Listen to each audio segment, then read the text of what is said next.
Bonjour les amis, nous sommes de retour dans le Marais, cette fois-ci du côté de la rue François Miron dans le 4e.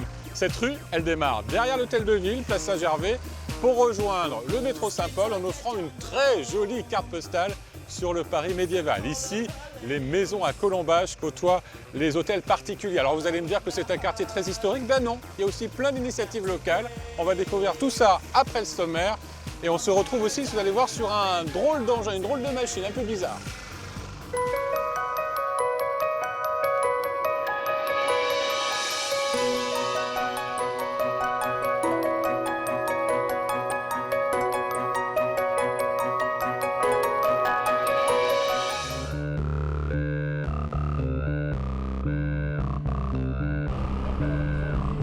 La Québé est à l'honneur, près de la rue François Miron. Marc et Karim la déclinent à l'infini et Yvan va apprendre à la façonner.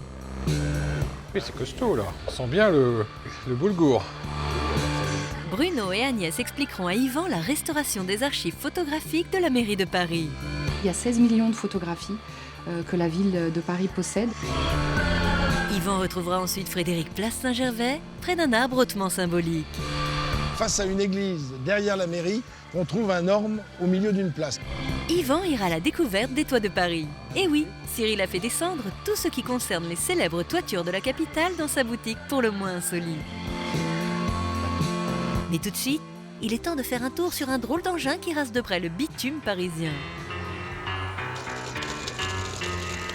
Waouh. Qu'est-ce que c'est que cet engin, Ibrahim? Ah, bah, voici l'overcart. Un overcart, c'est un overboard et un siège. Et le tout, ensemble, ça devient un overcart. Alors rappelle-moi ce que c'est qu'un overboard, c'est un engin là qu'on monte dessus. L'overboard, c'est la planche que l'on voit ici, Ouais. ci-dessous, qui, avec les deux roues sur le côté, on se met dessus et on avance uniquement par le mouvement de bascule du corps. Il faut tester, Ouais, je c'est sais. obligatoire. Donc voici un kart déjà tout prêt, tout simplement. Alors hop, attention, voilà. Ouais. Les pieds sur le, voilà, Ah, ici, ouais. et ensuite les deux mains sur les manettes. Ouais. Et là, ces deux-là, c'est très simple. J'appuie sur les deux pour avancer, je pousse vers le bas pour avancer, et une fois que quand je suis en mouvement, je tire pour freiner, tout simplement. Bon, si je suis à l'arrêt, oui. ça va en arrière. D'accord. Ensuite, D'accord. pour tourner, c'est très simple. J'appuie à droite et ça tourne à gauche. J'appuie à J'appuie droite. à gauche, ça tourne à D'accord. droite. Ouais. Jouer un peu avec les manettes et naturellement, ça va tourner d'un côté comme de l'autre. Très simple. Naturellement. Voilà, sans même y réfléchir. Faut même pas réfléchir. Faut juste Ok. avoir l'envie de s'éclater. Bon allez, je vais faire un tour. Allez, c'est parti. Allez. Allez, hop, faut pas hésiter. À fond, faut appuyer, Voilà, super. Alors, la prise en main, Bah écoute, oui, il faut pas trop réfléchir, en fait, c'est instinctif. est très instinctif. Faut juste appuyer et c'est limite connecté au cerveau, quoi.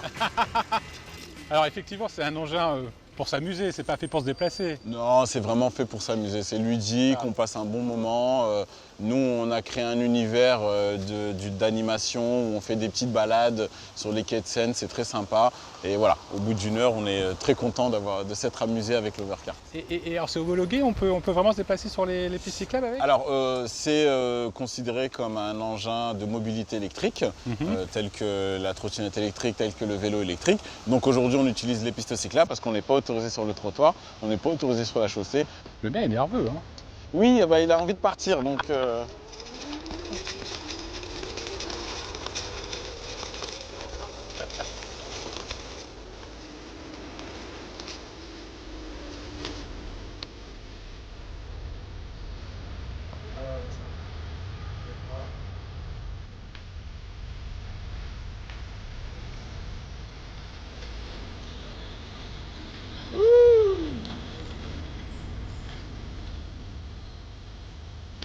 On a vraiment une impression de kart, hein.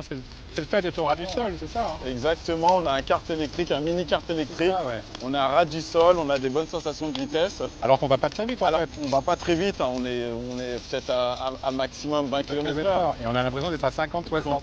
Complètement. C'est ce qui est intéressant, c'est ce qui rend la chose très fun. Ouais. C'est fun.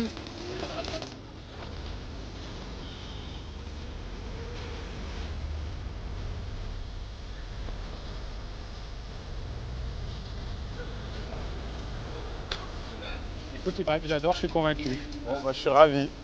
Ravi que ça t'ait plu. Mais malheureusement, il va falloir que je te laisse parce qu'il faut que je continue ma balade dans le quartier. Ah bah écoute, Voilà. avec plaisir. Prendre mon vélo si Loïc veut bien me le laisser. Salut. À bientôt. À bientôt, au revoir Yvan. Ah, je sais plus faire du vélo. Yvan quitte le ras du macadam pour se hisser tout en haut de l'église Saint-Paul-Saint-Louis. C'est là, juste sous la charpente, que l'attend Cyril, couvreur de son état. Salut Cyril. Yvan, bonjour. Ça va? Très bien, très bien. J'admirais les toits de Paris. Bah, j'imagine, la Voilà. vue est belle. Là, on est sous la toiture de l'église Saint-Paul-Saint-Louis, qui date quoi, du début du 17e, Alors là, on est mi-17e, l'achèvement de l'église doit être 1642. Donc on est sous la nef, c'est la toiture principale de l'église, et nous sommes sous la couverture en ardoise. La charpente est authentique, est d'époque, et on est vraiment là dans la quintessence de l'art du couvreur, je dirais. Voilà. Alors Cyril, tu m'as donné rendez-vous ici parce qu'effectivement, tu m'as parlé de vue. Là, tu as une vue sur quoi, l'Est parisien. L'Est parisien, là on va aller au sud, Ouais. parce que là, c'est une jolie vue. Je te Et là propose aussi, il y a de tous les suivre. toits de Paris. Et voilà, ça c'est un très beau point de vue. Ouais. On a exactement tout ce qu'on a sur le toit parisien.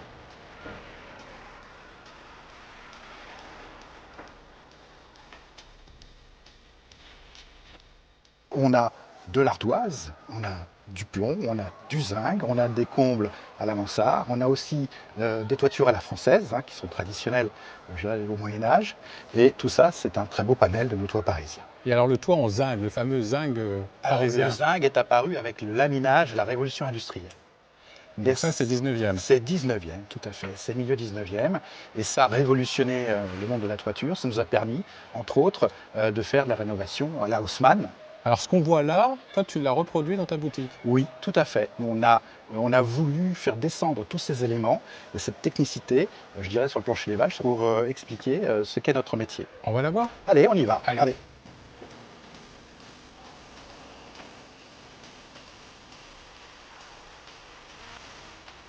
Donc là, Cyril, je suis au dernier étage là. Exactement. Là, voilà, là, il ne faut pas que tu te penches trop, sinon tu vas tomber. J'ai moins le vertige pourtant, parce qu'on est dans ta boutique là. Oui, On est dans c'est ton ça. showroom. Voilà, donc on a fait descendre un petit peu tout ce qui constitue les éléments de toiture, intéressants, un peu extraordinaires, qui sortent de l'ordinaire et qui sont aussi des choses très, très usuelles, comme nos ardoises. Tout ce qui fait le métier de couvreur ici à Paris, parce que c'est bien spécifique. À Paris, c'est pas tout à fait la même chose qu'ailleurs. Voilà, à Paris, nous sommes couvreurs zingueurs. On est vraiment dans cette spécificité. Ce qui est incroyable dans la toiture, c'est tout ce qui est ornemental, ce qui sert pas vraiment, mais qui est juste pour la beauté. Quoi. C'est de la déco, c'est de la déco, déco. c'est l'élément d'architecture, c'est l'élément esthétique. Ça, c'est quoi Donc, ça ça, c'est un épi. Il y a la girouette qu'on peut La girouette, bien sûr. Ça, c'est... Ça, c'est un élément décoratif qu'on peut mettre au fêtage. Et alors après, on peut s'amuser, on peut mettre des petits oiseaux, on peut faire ce qu'on Alors veut. là, alors, c'est de la déco, ça. ça c'est de la déco, tout à fait.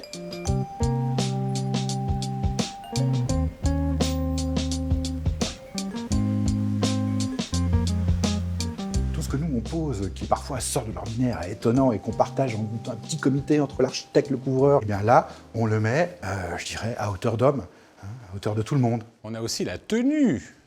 Et oui, le Elle est couvreur a sa importante. tenue. C'est une tenue spécifique. Bon, j'en vois plus beaucoup des comme ça. Hein. Non, ça c'est l'habit traditionnel. Ouais. On appelle ça le largeau. Alors celui-ci est en velours, on peut l'avoir en d'autres matériaux. Mais le largeau, c'est un pantalon large et qui est resserré à son embase, de façon à éviter d'accrocher quelque chose sur la toiture et de chuter. Il y a les outils. Voilà, donc c'est une activité vivante, la couverture. Et tu vas participer à la taille d'ardoise. Bonjour, Yvan. Avec monsieur, voilà. Donc Avec voici Frédéric. Frédéric. Frédéric qui est couvreur de l'entreprise et qui va t'aider à tailler cette ardoise. On y va. Voilà. Alors, je trace. C'est ça? Ouais, c'est ça. Je me mets là. Il faut juste faire un système de balance, exactement. Et à l'avance. Alors, comment on fait ça? Ah, Comment on fait ça? Alors, comment on fait ça? Un joli eh cœur. ben, action, moi je dirais. Je fais une petite parenthèse. Oui. Ces ardoises-là, elles ont fait une vie sur les toits de Paris. Elles viennent de Montmartre. Elles viennent de la rue Montmartre, plus précisément. Wow. Voilà, C'est donc du c'est ce qu'on patrimoine. propose aux touristes qui viennent nous voir, de repartir avec un petit cœur. Ah, Un petit d'accord. cœur de Paris, tant qu'à faire. Cet atelier est là pour servir. Donc on repart avec un petit bout de Paris. Et là, c'est à toi. Tu tapes, après ce que tu peux faire, tu peux mettre ton doigt en gabarit, tu vois, et tu peux lui donner un galbe. D'accord. Oh là, ça se complique, les enfants. Ouais. Écoute, je ne vais pas assister, ce serait dommage de gaspiller cette belle ardoise parisienne. Oui, il n'y en a plus. On a vu. C'est des dangers, alors attention. Là, je vois le patron là, qui commence à dire attention, ne gaspille pas mes ardoises. Et puis il y a un langage aussi. Il y a un langage, ouais. Par exemple, quand on est au pied d'un échafaudage ou qu'on veut communiquer avec un couvreur, on a le viens boire un coup. Oui. Donc on fait... Viens boire un coup. Ouais, Oui. c'est ça. Et en général, le couvreur, effectivement, passe la tête par l'échafaudage et boit un coup. Et en fait, il y a une fratrie. Encore... Alors, c'est pas la peine de vous amuser maintenant que vous savez ça, quand vous voyez un couvreur de le siffler, parce que le pauvre, si vous faites ça, puis que Faut lui payer un coup. Faut lui payer un coup, ouais. Faut lui payer un coup. Merci beaucoup, messieurs. Yvon, ça fait un plaisir. Ouais, on va peut-être aller boire un coup. Alors, on fait comment? Bravo. Voilà, on y va. C'est gentil. Pas trop long le verre, Yvan, car Frédéric t'attend un peu plus loin, au pied d'un arbre. Bonjour Frédéric. Bonjour Yvan. Qu'est-ce que vous faites? Un gros câlin à Oui, l'orme de la place câlin. Saint-Gervais? Et Je alors? prends son énergie. Ça vous fait du bien? Je crois que c'est à lui que ça fait du bien surtout. Parce que... Oui, parce que vous en manquez pas Ah non, d'énergie. j'en ai Vous à donnez de revendre. l'énergie, vous, c'est parti. J'en ai à revendre. Alors, racontez-moi un peu, pourquoi il y a un orme ici planté au milieu de cette place Saint-Gervais? Alors je ne suis pas étonné sur le principe, c'est-à-dire qu'au milieu d'une place, au cœur d'une ville, d'un village, face à une église, derrière la mairie, qu'on trouve un orme, parce que c'était la règle dans tous les villages de France. Et pourquoi un orme? Alors l'orme est très symbolique depuis l'époque des Gaulois, et les ormes sont importants par leur taille, par leur âge, puisqu'ils peuvent vivre plus de 300 ans. Du coup est née une expression qui dit « attendez-moi sous l'orme ». Ça veut dire retrouvons-nous sous l'orme pour régler nos problèmes. Et qu'est-ce qu'on règle comme problème? Principalement les problèmes financiers. C'est-à-dire qu'on se retrouve sous l'orme tous les ans pour venir payer ses dettes ou signer ses contrats et avec les seigneurs rendre la justice. Donc on comprend bien toute la symbolique de cet arbre qui est l'arbre de la paix, l'arbre de l'entente au sein d'une communauté, c'est-à-dire d'un village ou d'une ville. Donc c'est un arbre utile et symbolique. Et symbolique. Il est très représenté dans le quartier. Alors, il est effectivement reproduit sur certains endroits autour de l'église. Et puis après, nous irons rue des Bars, juste derrière. Parce que là, il y a des histoires incroyables à raconter. Eh bien, alors je vous suis. Allez, on y Vous va. me suivez?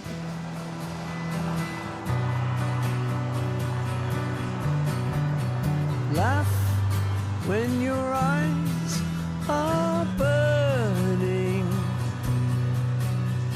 Smile when your heart C'est comme partout dans Paris, pour découvrir les choses, il faut lever la tête. Ouais. Si vous regardez bien sur cet immeuble, au deuxième étage, regardez bien les ferronneries des balcons. Il y a notre arbre. Voilà, il y a l'orme. Il y a l'orme qui est là. Qui est représenté à toutes les fenêtres. C'est une vraie vedette dans le quartier. Hein. J'adore ce quartier. Moi. Ah. On est vraiment dans le Paris presque médiéval. Ah, mais complètement, quand on voit cette maison sur notre gauche, là, regardez, on lève la tête, on voit. Elles sont C'est rares, ces poutres maisons, apparentes, ah maintenant, à oui, Paris. oui. Il n'y en a plus beaucoup. Alors on est rue des Bars, c'est-à-dire juste derrière l'église Saint-Gervais et Saint-Protais. Et des événements incroyables se sont déroulés dans ce périmètre. En 1131, alors là ça remonte, nous avons un roi de France qui s'appelle Louis VI le Gros, parce qu'il est assez imposant. Et son fils aîné, donc le dauphin, se prénomme Philippe. Ouais. C'est lui qui doit lui succéder. Il est préparé à la succession pour monter sur le trône. Et un jour, il se promène ici. Et d'un seul coup, à un angle de rue, il y a un porc qui débouche. Un vrai cochon. Un vrai cochon. Parce qu'il vivait en liberté dans les rues de Paris. Il y a eu un carambolage, c'est ça? Donc voilà, absolument. Mais le cochon n'a pas fait attention. Est passé entre les jambes du cheval. Le cheval a pris peur. Il s'est cabré. Le jeune prince Philippe, qui était en selle, a été déséquilibré, désarçonné. Il est tombé sur le sol. Et le cheval ayant glissé, il est tombé sur le cavalier. Donc il a pris tout le poids du cheval. Et il est mort? Et malheureusement, il n'a pas terminé la journée. Il est mort sur ce lit d'occasion qu'on lui a trouvé, enfin pour se reposer et se remettre. Et qu'est-ce qui est arrivé au cochon alors? Bon, on ne l'a jamais rattrapé, évidemment, il a disparu.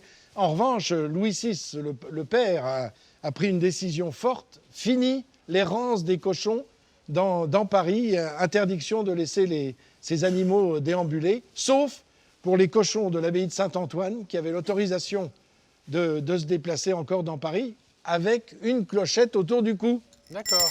Ah, ok. Il fallait qu'ils s'annoncent avec la clochette. Voilà. C'était moins dangereux lorsqu'ils débouchaient comme ça d'un angle de rue. Il valait mieux avoir une clochette autour du cou. Ben, vous ferez bien de la garder, vous, la clochette, Oui. parce que des fois, vous faites un peu n'importe quoi dans la rue. Souvent. Je vois.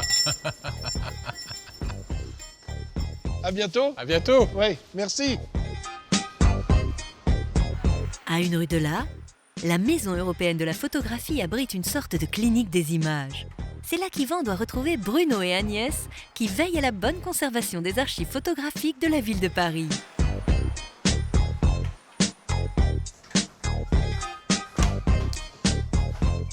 Bonjour Bruno. Bonjour. C'est l'heure du grand bain, là. C'est l'heure du grand bain. Non, c'est pas un bain parce que les photographies n'aiment pas le bain. Ah. Néanmoins, elles ont besoin d'humidité pour être remises à plat. Là, j'ai 2 photos, mais je vais d'abord en mettre une à humidifier. Oui. Donc, elle a besoin de recevoir suffisamment d'humidité pour s'assouplir.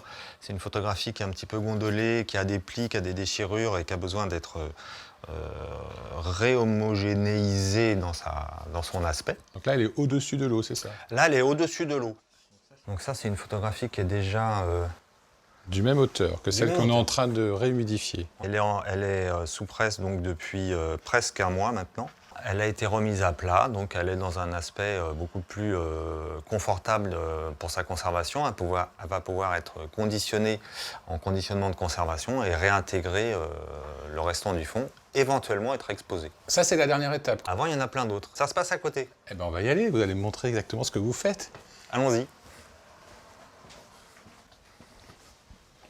Ah oui, ici, c'est le cœur de l'atelier, quoi. Et là, c'est quel photographe? Alors là, c'est le photographe Jean Moral. C'est le même que tout à l'heure. Voilà, c'est le même que tout à l'heure.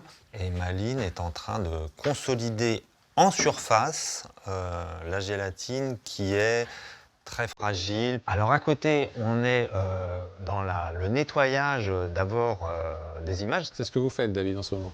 Oui, je dépoussière les images, je chiffon microfibre et je gomme les planches au recto et au verso avec des gommes et des pinceaux japonais. Nadine, vous faites la même chose, c'est pareil. Oui, tout à fait. On râpe les gommes pour avoir de la poudre de gomme. Et puis avec un coton, je nettoie. J'enlève en fait. Je fais que la poussière se colle à la gomme.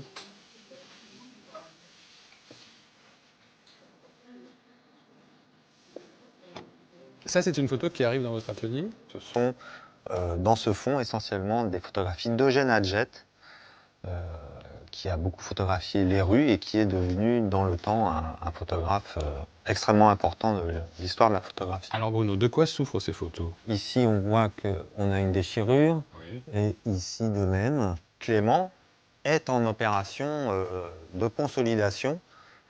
Et alors là, Clément, vous faites quoi exactement? Là, du coup, j'applique du papier japon avec de la colle cellulosique sur les endroits où on a des altérations sur le carton.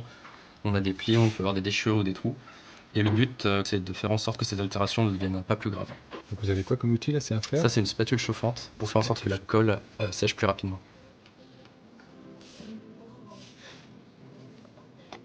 Alors Agnès, qu'est-ce qui se passe chez vous là? Qu'est-ce que vous faites? Alors ça, c'est pour faire comprendre aux gens justement la fragilité des photographies par rapport à la lumière. On les a exposées pendant 3 mois sur une façade nord et sur une façade sud. Donc avec une lumière différente. Et on a protégé la moitié de chaque image, comme ça, pendant 3 mois. Et vous pouvez observer qu'il y a vraiment eu une évolution entre... C'est incroyable, là ça souffre beaucoup là. Oui, alors entre le nord et le sud, on voit déjà c'est beaucoup plus, la lumière du sud est plus forte et abîme beaucoup plus les photographies. Là on peut rien y faire, faut accepter. Oui. Ça fait partie Ouais, de il la faut vie de la photo. Faut Alors là, l'éviter. voilà. Vous êtes combien dans l'équipe à traiter les photos ici? Alors on est une équipe de 13 personnes, il y a 16 millions de photographies que la ville de Paris possède. 16 millions de photos en tout? Oui, c'est énorme. C'est énorme. Vous avez toutes vu passer ou pas encore? Non. Ah non, bien sûr. Le service a été créé en 1983. D'accord. Et je pense qu'il y en a encore pour des années de travail. Nos photos à nous, quand on a des vieilles photos de famille, qu'on a envie de les garder parce que c'est des souvenirs, puis des fois on les retrouve dans son armoire, on dit mince, elle est pliées, abîmées, jaunies. Qu'est-ce qu'il faut faire pour les protéger, ces photos? Il faut les ranger à l'abri de la lumière, de la poussière, de l'humidité, éviter la chaleur aussi. Un autre conseil, c'est imprimer vos photographies. Pourquoi donc? Pour les garder, parce Pour que les les garder. fichiers numériques, on ne sait pas ce qu'ils vont devenir. Ouais. Et puis surtout, elles sont vues. Et si vous voulez que vos petits-enfants puissent voir vos grands-parents, enfin leurs grands-parents ou leurs arrière-grands-parents, ben, il faut les mettre dans des albums. Et... Merci à toute l'équipe pour ces conseils précieux, puis bravo pour ce que vous faites, et à bientôt. Friand de nouvelles adresses, Yvan se rend maintenant chez Marc et Karim à la découverte de la kébie, une version moderne et très parisienne de la kébé orientale. Bonjour messieurs. Bonjour. Salut Karim. Ça va bien? Ça va Marc? Ça va et toi? Très bien. Qu'est-ce que vous buvez de si bon matin?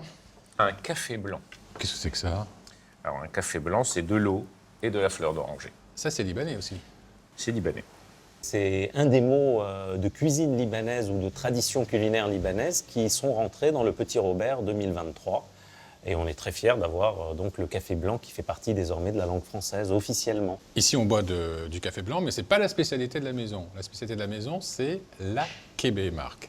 Alors, raconte-moi un peu l'histoire de ce restaurant. C'est une préparation qui est faite, qui allie le boulgour fin ou plus ou moins fin, à un autre ingrédient qui traditionnellement était la viande, pour en faire une pâte. Et cette pâte-là, on l'a farcie.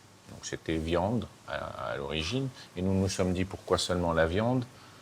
Et nous sommes partis sur de la pomme de terre, sur du calamar, sur du gambas, du potiron. Et ça a été le boulot de Karim. C'était d'élaborer la première carte de kébé. On va dire que c'était son boulot à la base, parce que Karim n'est autre que l'orfèvre du kébé. Pour une fois, on est venu me dire, Karim, si tu veux aussi t'amuser avec, pourquoi pas? Alors, voilà. Qu'est-ce qu'on a comme ingrédient? L'essentiel, le boulgour, le fameux brun, boulgour. fin. C'est la base de tous les kébés. Après, des noix. Alors là, on a des noix, de la labneh, du za'atar. Donc alors ça, je ne sais jamais le dire. Za'atar. Za'atar. Za'atar. Ça va. Za'atar. Za'atar, on va dire ça comme ça. Origan, sumac et sésame torréfié. On va commencer par préparer notre pâte. Donc je mets mon boulgour, l'oignon, et on va mixer ça. La pomme de terre. Donc on y va, je vais voir ce que ça fait. Oui, c'est costaud là. On sent bien le... Raconte-moi un petit peu ton histoire toi, avec le kébé. Un jour, en fait, pour une raison que j'ignore, alors que je faisais un tout autre métier, j'étais juriste, j'ai décidé d'ouvrir un restaurant. Et alors que je ne faisais pas de cuisine libanaise, j'ai décidé d'ouvrir un restaurant libanais. Et j'arrive pas à me souvenir pourquoi. Sauf que je ne savais pas cuisiner libanais. Donc j'ai été chez une de mes tantes, au Liban, pendant une semaine, pour apprendre la cuisine libanaise. Je me suis dit, une semaine de formation, c'est bon, j'ouvre un resto. J'ai appris 5 recettes. Et je suis rentré, et j'ai mis les 5 recettes à mon ardoise, et j'avais décidé de faire un concept où je changeais la carte tous les jours. Mais je n'avais que 5 recettes. C'est là que tu es obligé d'inventer un petit peu. On a une pâte, il manque la farce. On met la labneh. Et alors, tu as inventé un nombre incroyable de kébé. Par exemple, le canard foie gras. Kébé de canard foie gras. De toute façon, il y a autant de kébé que l'imagination le permet, c'est ça hein? Tout à fait. On va rajouter du za'atar, mais juste un peu. De la labneh, du za'atar et des noix, c'est super bon. C'est bon. Donc j'en prends comme ça ou pas? Tu en prends, ouais. J'adore. Pas mal? Le doigt au milieu. Voilà, tout à fait. Et en essayant de sortir un peu pour l'allonger. D'accord. Voilà. Alors, une fois que tu as fait ça, très bien, tu le prends. Ah ben, il est magnifique. Tu farcis. Voilà, ben, c'est bon. Tu serres, tu n'hésites pas à serrer. Hop, on écrase la tête et on fait un petit rond. Voilà. Pas mal. C'est pas mal.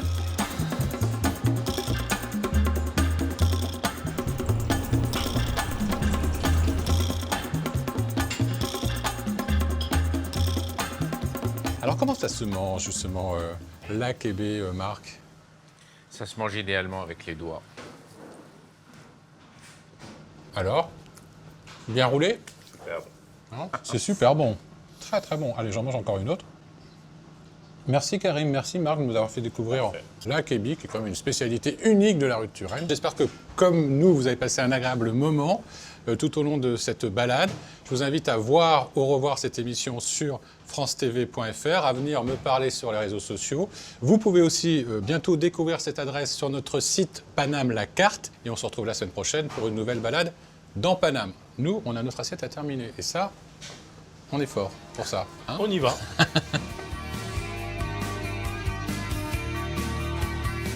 Alors, on reconnaît la mienne. Beaucoup plus d'épaisse. J'ai perdu le concours.